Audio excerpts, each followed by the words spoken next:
The Tom Woods Show, episode 998. Prepare to set fire to the index card of allowable opinion. Your daily dose of liberty education starts here. The Tom Woods Show. Folks, unless you want to live in fear forever of your social justice warrior boss, you better have some kind of side hustle going on in case it should ever come to that. I've built up online income streams that allow me to work from anywhere I want and say whatever I want. Check out my free ebook on how I do it at pathstoincome.com. Hey everybody, Tom Woods here. Today we're talking about a very, very important name in the libertarian world, a name you need to know, and that's Hans-Hermann Hoppe, who is probably, if not the most significant libertarian thinker in the world today. He's certainly in the top 5, no question about that. Extremely important and influential, and certainly played a role in helping me understand libertarianism better. He's got just a razor-sharp mind. If you've got a bad argument, it is going to be shredded and in tatters by the time Hans is done with it. He's a brilliant guy. Murray Rothbard could not say enough good things about him. And joining me to talk about Hans Hoppe, who is controversial. There are a lot of people who strongly dislike him and yet have never read a single one of his books. Gee, I wonder what that would be like. I can't imagine going through that experience, somebody smearing you without reading your books. Well, anyway, Hans has had that experience quite a bit. So we're actually going to talk about his books. There's a novel approach. And joining me to do that is Stefan Kinsella, longtime student of Hans Hoppe. Stefan is founder and executive director of Libertarian Papers, founder and director of the Center for the Study of Innovative Freedom, and the author of numerous articles and books on international property law, international law, and the application of libertarian principles to legal topics. You can find out more about Stefan and his work at stefankinsella.com. Stefan, welcome back to the show. Thanks much, Tom. All right, so here you are on your way to Turkey today as we're talking, and yet at the last minute you were able to fit in an episode with me, and I sure appreciate it. Maybe we'll talk later about why you're headed to Turkey, because it's not a million miles removed from the topic of our discussion today. But I would say it's hard, at least for me, to think of somebody, maybe other than Karl Marx, where both his supporters and his critics have not read him, than the case of Hans-Hermann Hoppe. I mean, his supporters love him for what they think he's all about, and his detractors hate him for what they think he's all about.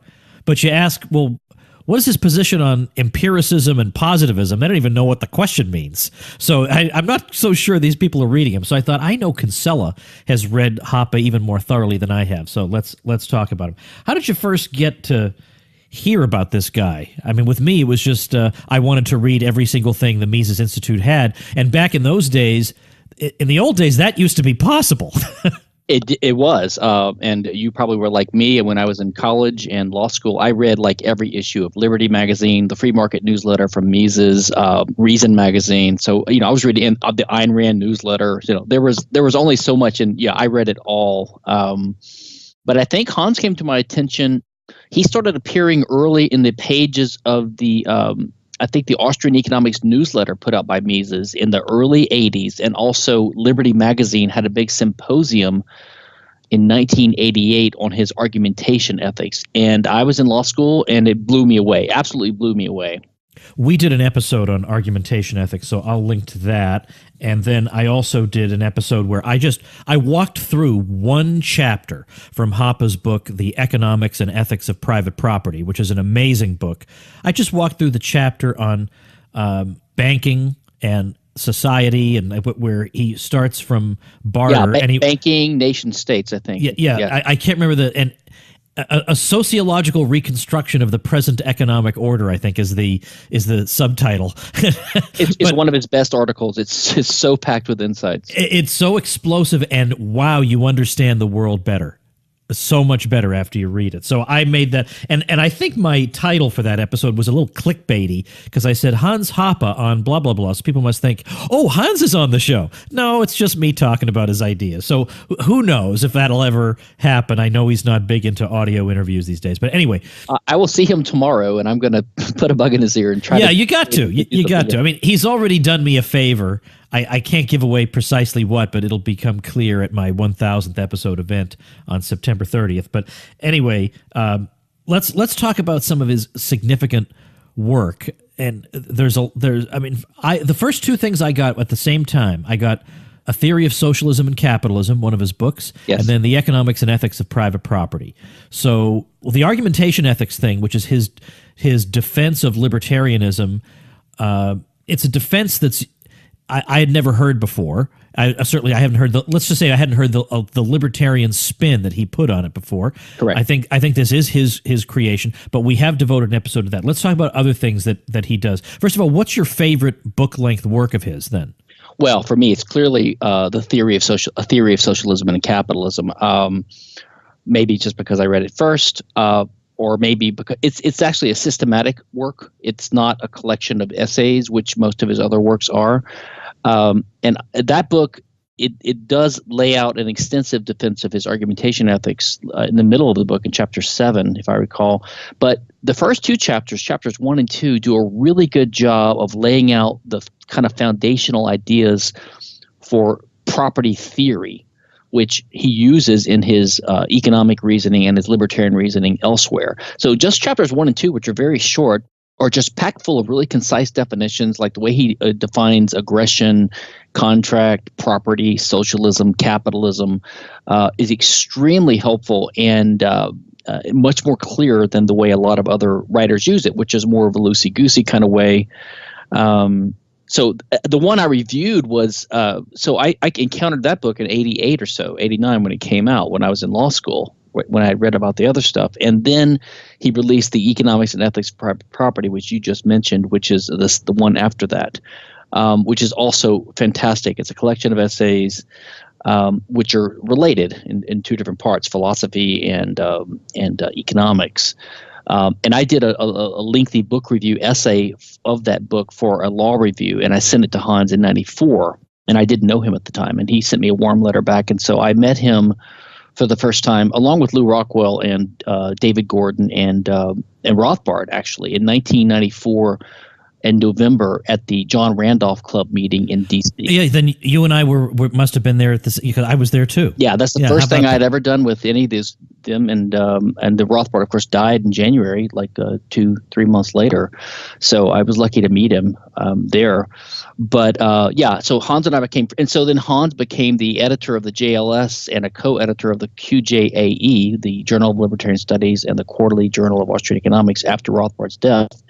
And because I had just come into their sort of, presence, he asked me to be the book review editor for the JLS. So that's how that started. So I've had a long friendship with him and followed his work, throughout the years.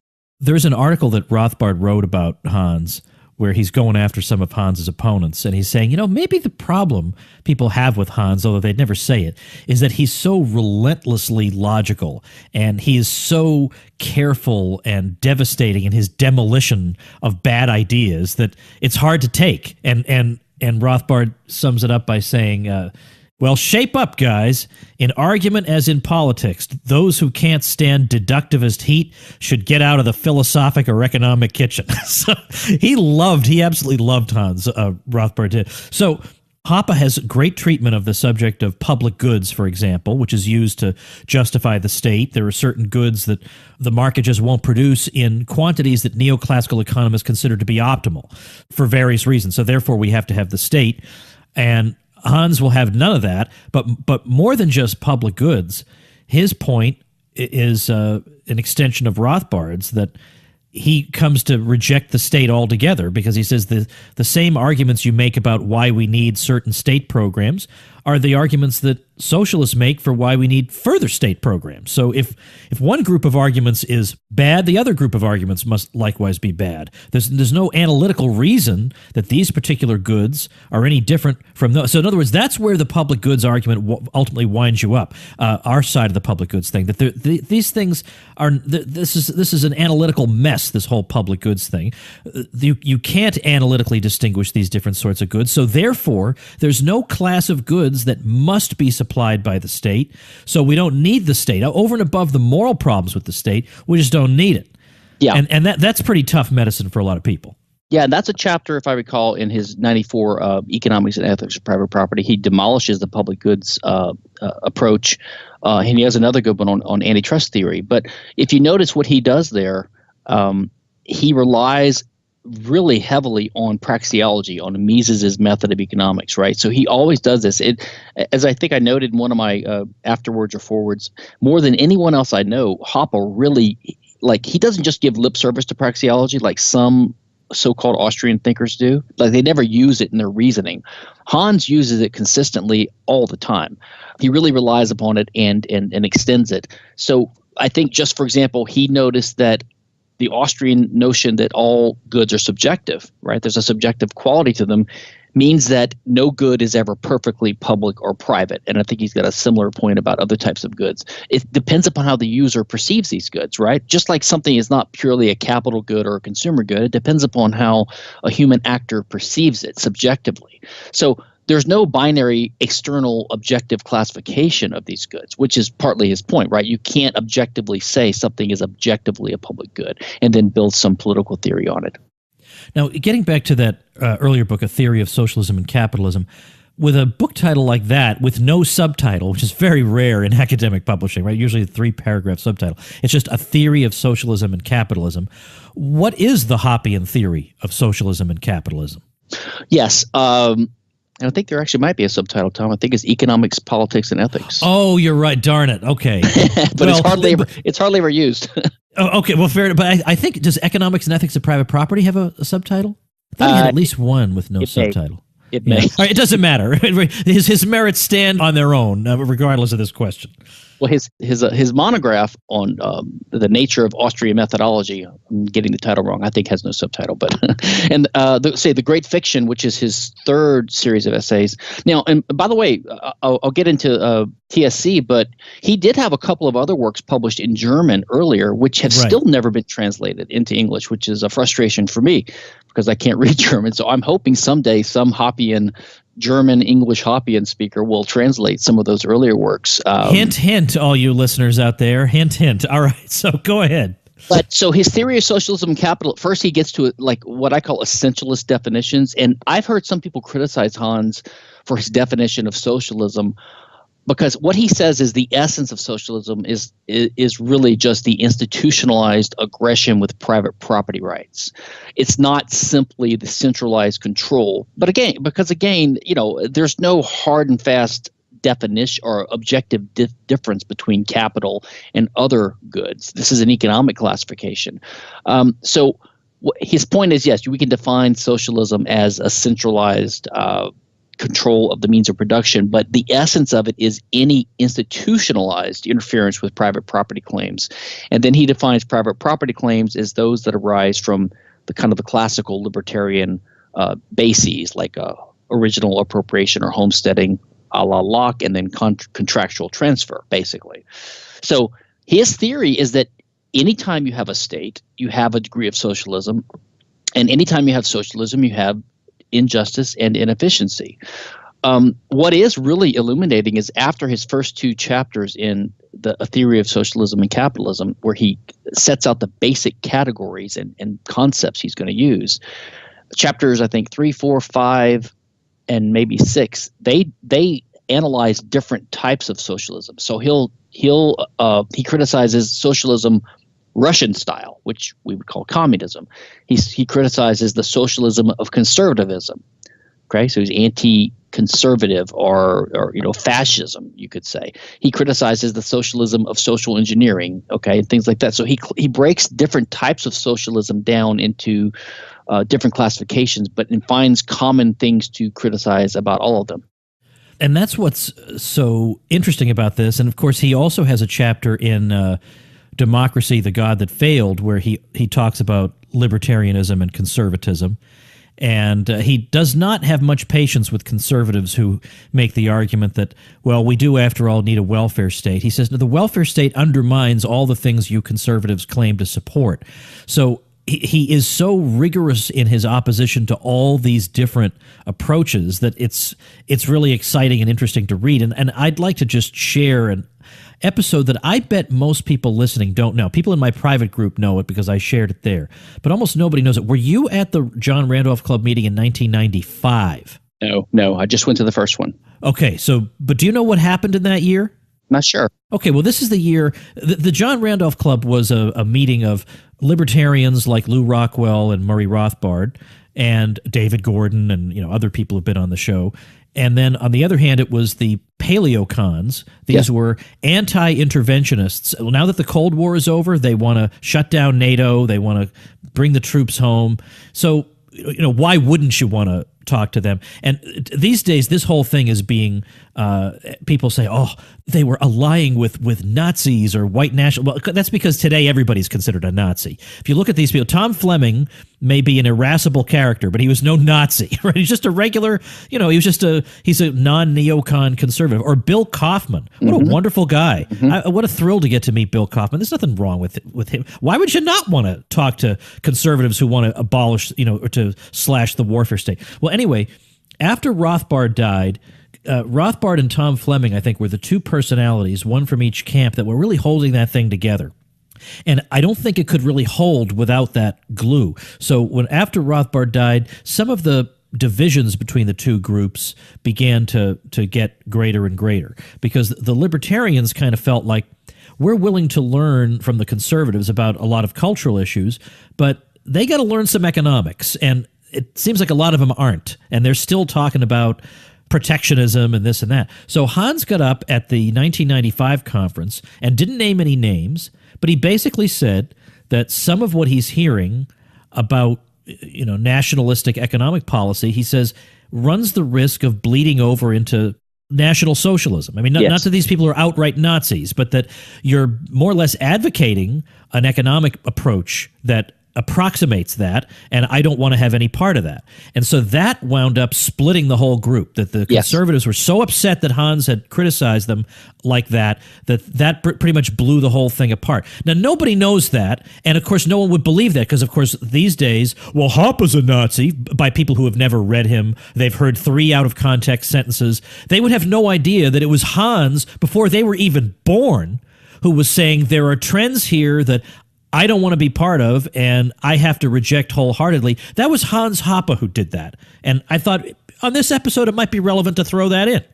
Yes, and in the meeting I'm going to today is the annual meeting of the Property and Freedom Society, which Hans founded in 2006. So this is our 12th or something meeting. And on the 5th annual meeting, which is about 2010 or so, Hans gave a speech, which is on VDare and also on it's on Vimeo. I can give you the link. It was called Reflections on the PFS After 5 Years, and he talked in detail about that split with the paleo conservatives, and he's also got another paper on like the Middle American Illusions of San Francis or something like that, a draft paper, which is good, which is online too. And he explicitly says, basically, listen, it was going to be an alliance, and we were going to learn some cultural things from them, which we did, but they refused to learn their economic lessons from us. So he is explicitly critical of these guys.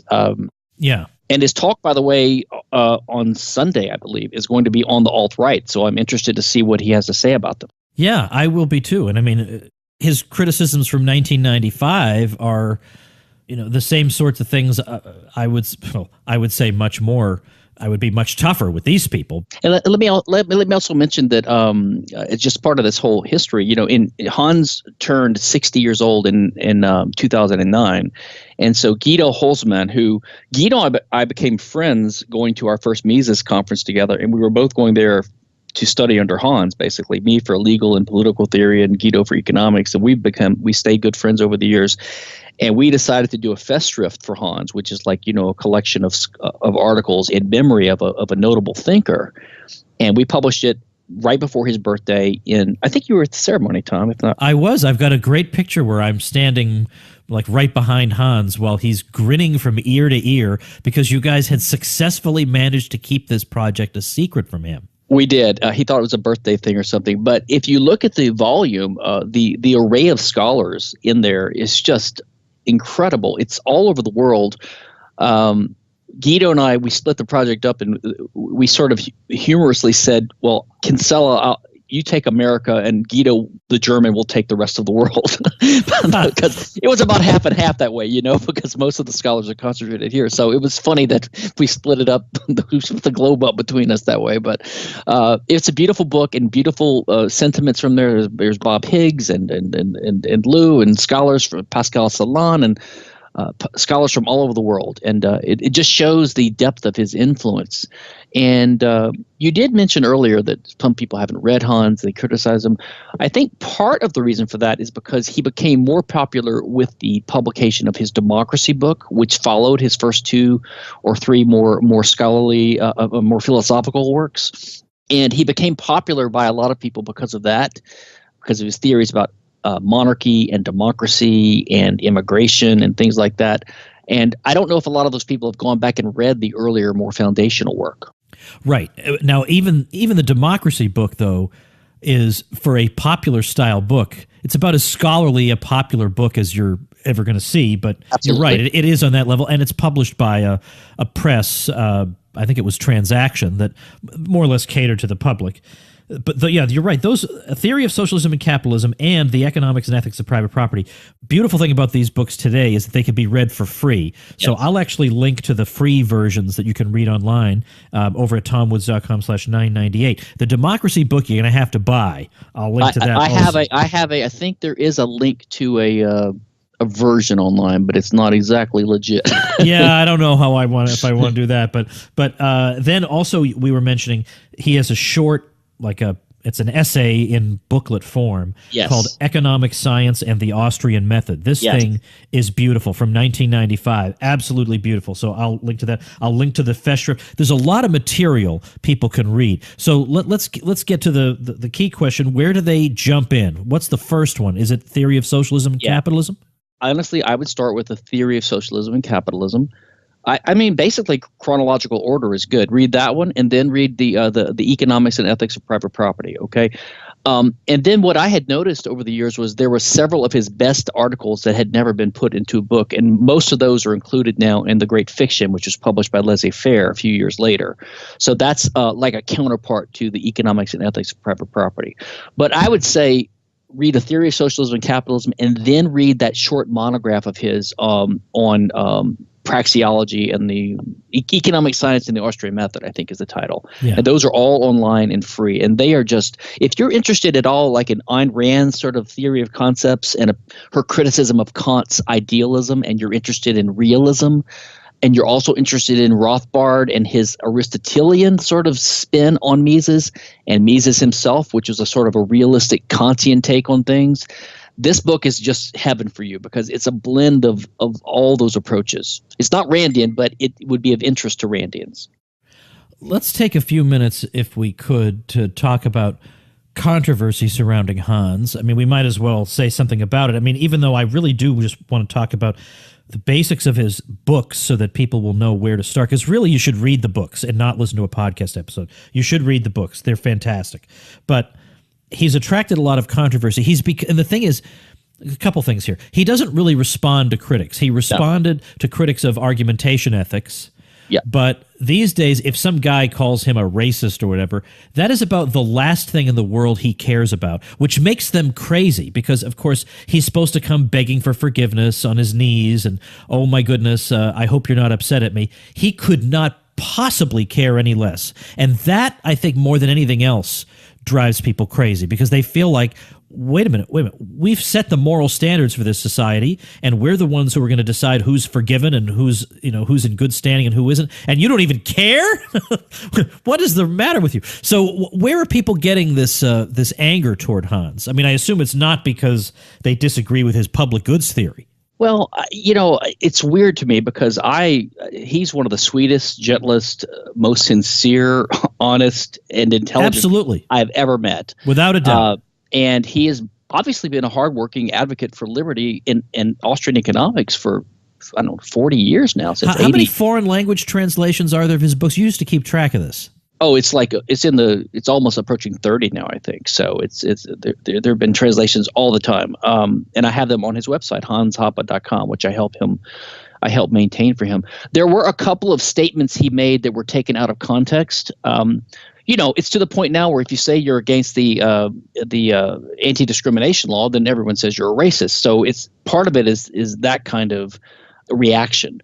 But I think he had said one time in his he was talking about imagining a private society of the future, and he expects there to be a higher role for private morality, private communities, and even maybe something like covenants where people that have they agree on certain values to live together. And he had some comment that people that advocate principles that are contrary to the basic unit of society, which is the kind of conservative family unit, right? And kind of conservative values, hard work, honesty, things like that. People that advocate for things like communism would be, he said, be physically removed, but what he meant was people wouldn't want to live near to them, right? They would use private means to do that. And he also said something like advocates of homosexuality. And I think what he meant there was someone coming in and just vocally criticizing heterosexuality, like saying that everyone should be this way or whatever. So he was talking about advocates, and people took that to mean that he thought homosexuals themselves should be banned, which he's clarified in comments and explained many times. He, of course, doesn't believe that at all. In fact, he endorsed Rothbard's kind of comment that you could also imagine this gorgeous mosaic, I think is some expression, where you have different types of covenant communities or neighborhoods around the world, which some are more countercultural in their practices and their beliefs, and some are more traditional and Christian or whatever. So that was part of it. Also, there was a flap at UNLV when he was a professor at University of Nevada, Las Vegas, where he used homosexuality as an example of a time preference situation, where he said that people that don't have children are not as oriented toward the future because having a child makes you think about the future more. So that would give you lower time preference. And he said he just observed that so a group that tends not to have children as much, like homosexuals, might have lower time preference in that respect. And some student complained, and he got censured, and his career was threatened there. And he got the ACLU to defend him, and he won. So he heroically stood up to these guys. So he's definitely not I advised him at the time too. I would say just take the deal because I'm a lawyer and I'm always looking at probabilities. But he was brave enough to fight it. He wasn't going to go down without a fight. So I admire that about him. Well, I'm going to say something about this whole covenant community thing, because I think there are some libertarians, some anarchist types who I think their vision for what society would look like is not very well fleshed out. They just imagine that we really would be atomized individuals just walking around doing our own thing, and that every place on Earth would be exactly like every other place. Yes. And that's their diverse world where every place looks exactly like every other place. But some people do want to live among themselves, whether it's a Christian community or whatever it is. Yes. They just want to live among themselves. Leave them alone. Yes, they know that that's the biggest sin in the world, is wanting to live with people who are like you. We all get that. We all know we're going to be demonized for saying it, but sometimes that's what you want. Like during the day, I go to work and I see crazy people all day and I love them. But when I go home to relax, I just want my neighbors to be quiet, conservative. I just want quiet. I just want peace. So a covenant community, I was just seeing a Facebook thread where people were just, they were saying, it's just like more little states. These are just like little states, except they're not, because you enter into them voluntarily. But they can't get over the idea that people could voluntarily agree to rules. But in an anarcho-capitalist society, there's no reason to think that I would want to live in a neighborhood where my next-door neighbor could, paint his house hot pink and put all kinds of crazy stuff all over it, whatever. We would come up with rules that we all agree on. And so I think sometimes these anarchists, it's like they're trying to live down to the caricature of anarchists, where you don't believe in any rules. And the sensible ones among us are trying to say we do believe in rules, just not state-enforced rules. Yeah, they're supporting our critics who say that, well, you guys can't tell me what society's going to look like in the future, and you don't believe in any rules. You want chaos, not anarchy. And when some of us try to say, well, here's one possible suggestion about how society might look like, private institutions would take up a lot of the roles that the state has crowded out now and would do a better job of them. It'd be more humane, it would be more responsive to what consumers really want. It would be more diverse. Then you have these kind of simple-minded newer anarchists who say, well, if you believe in law, you believe in the state. So they're ceding the ground to the statists because that's what statists believe. They think without the state, there cannot be law and order. And these anarchists that object to the notion of law because they equate it with the state or ceding the ground to our opponents.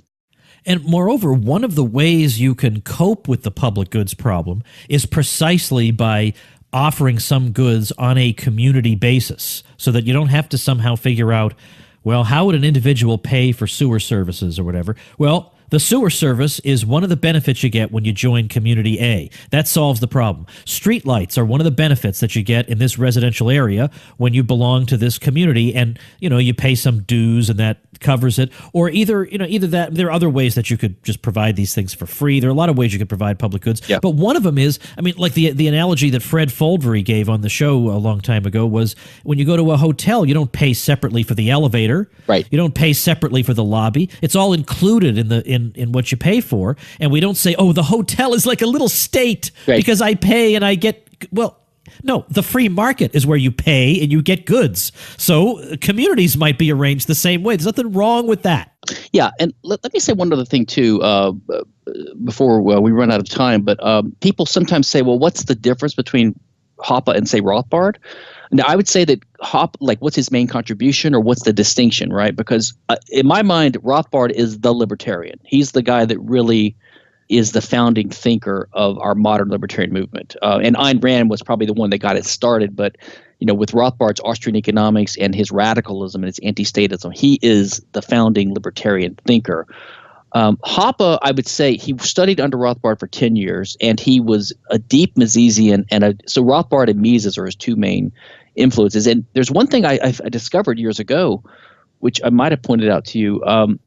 Hans was in Germany. He was initially a socialist. He was in the German educational system. He was brilliant, and he started to reject socialism on his own. And he discovered the works of Baum-Bauwerk first, and Baum-Bauwerk's criticism of Marxism. So that got him thinking, and then he started looking for free market ideas, and he came across Friedman and these guys, and immediately rejected Milton Friedman and that school because of their logical positivism. So he was starting to conclude on his own that economics is a priori, like Mises did. So I believe Hans was on the path to basically being a second independent Mises. And then he discovered Mises and realized, oh, this guy's got it figured out already. I'm a Misesian. I sometimes wonder what would have happened if he had never stumbled across Mises. We might have a brand new independent, Austrian Misesian framework generated by Hans from the scratch.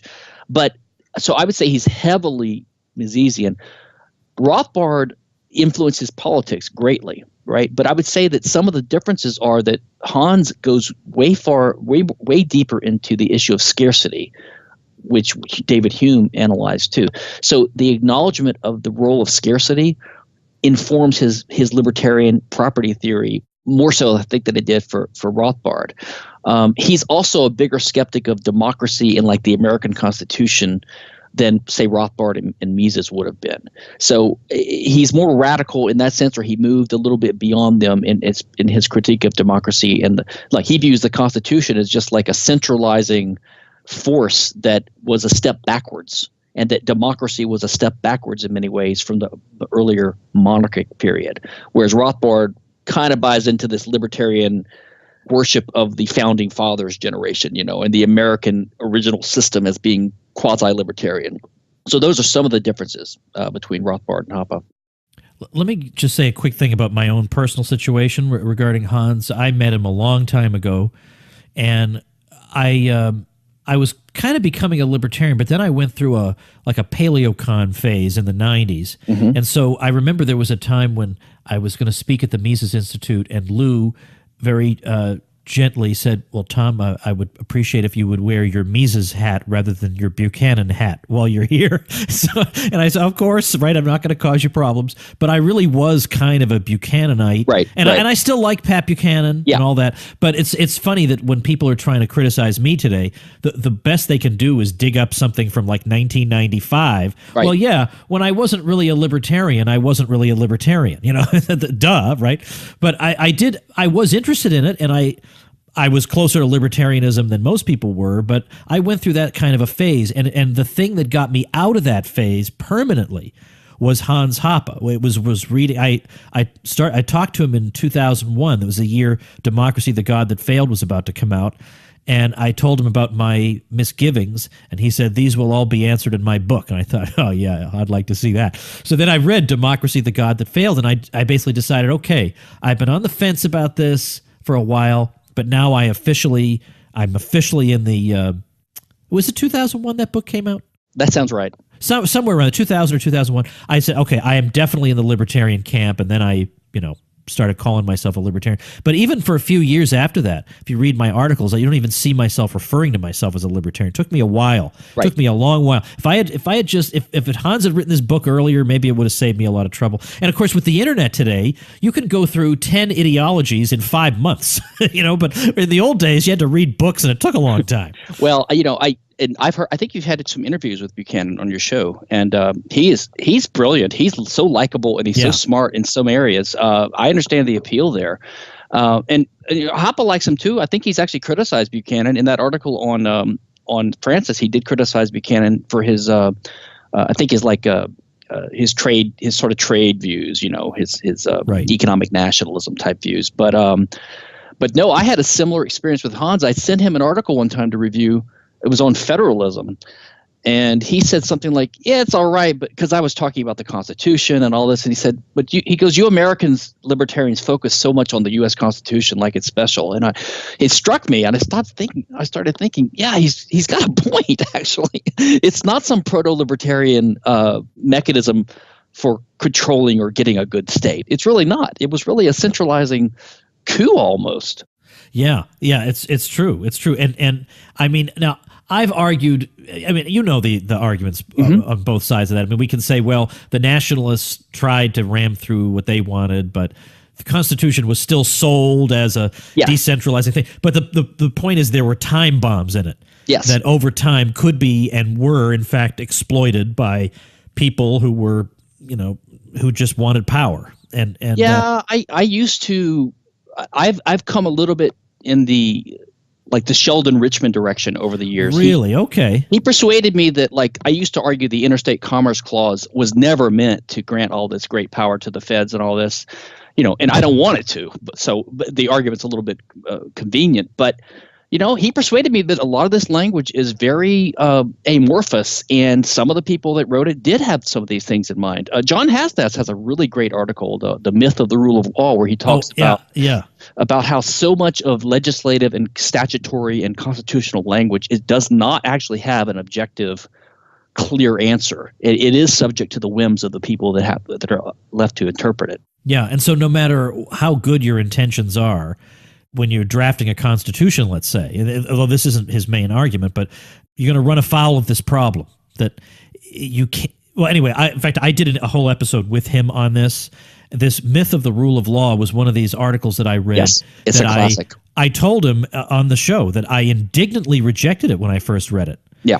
And that eventually I basically, I found myself shaking my fist at the sky and saying, Hasnas, you were right, eventually. And those are the best articles of all, the ones that eat away at you until you finally just have to surrender. So I'm going to link to that one. Another really good one like that is Kuzan's article in the JLS. He's not a libertarian. It's called Do We Ever Get Out of Anarchy? Do We Ever Get Out of Anarchy? Yes.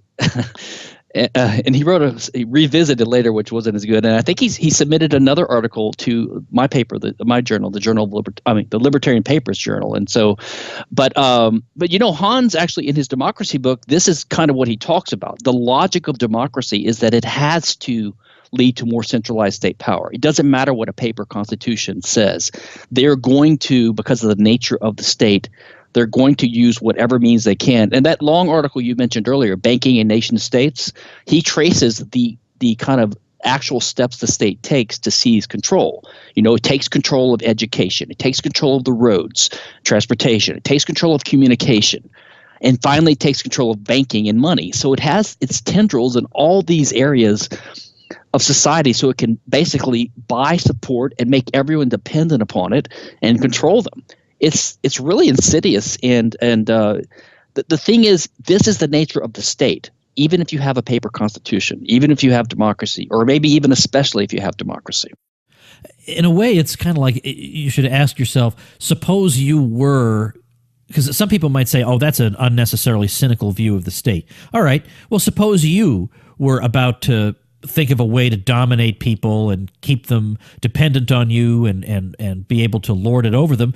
What sectors of society would you want to control? Yes. And it'd be exactly the same ones that the state does. Now, either that's an amazing coincidence or they're doing this on purpose. Yep. Transportation, security, law, communication, education of the kids. I mean... Yeah. So do you see why you read Hans Hoppe and your brain explodes and you think, okay, let me put all this goo back in my head because I got to read some more Hans and learn about how the world works. It's thrilling and exciting stuff, which is why it's such a shame that, well, first of all, that even some of his own supporters haven't really read him, but secondly, that people of frankly bad will are driving people unnecessarily away from maybe the greatest living libertarian theorist we've got. And that ain't right, and hence Tom Woods Show episode number 998. So what are your final thoughts on this, Stephan? Well, you just reminded me of, I think it's Lou Rockwell's chapter in the Festschrift to Hans, that he had some anecdote about how Hans gave a speech and he was just criticizing the expansion of the state and the U.S. Constitution in front of an audience of people that are somewhat friendly towards the Constitution. He said the audience was so silent you could hear a pin drop. I mean, so the power of its ideas, it makes people think. It doesn't matter what his unfair critics say because his work is all online. You can read it and you can see what he says yourself. And when you listen to his speeches, and I will mention one other thing. I did a 6-lecture course on Hans in 2011 called The Social Theory of Hoppe. It was on Mises Academy, and it's all online on my site. So anyone who wants to go study more about Hans can read his works, which are all online and free, or they can listen to my 2011 video presentation about his theories. It's, as I say, it really is. I know it almost sounds fanboyish, but his work really is exciting, intellectually exciting. There's nothing dull.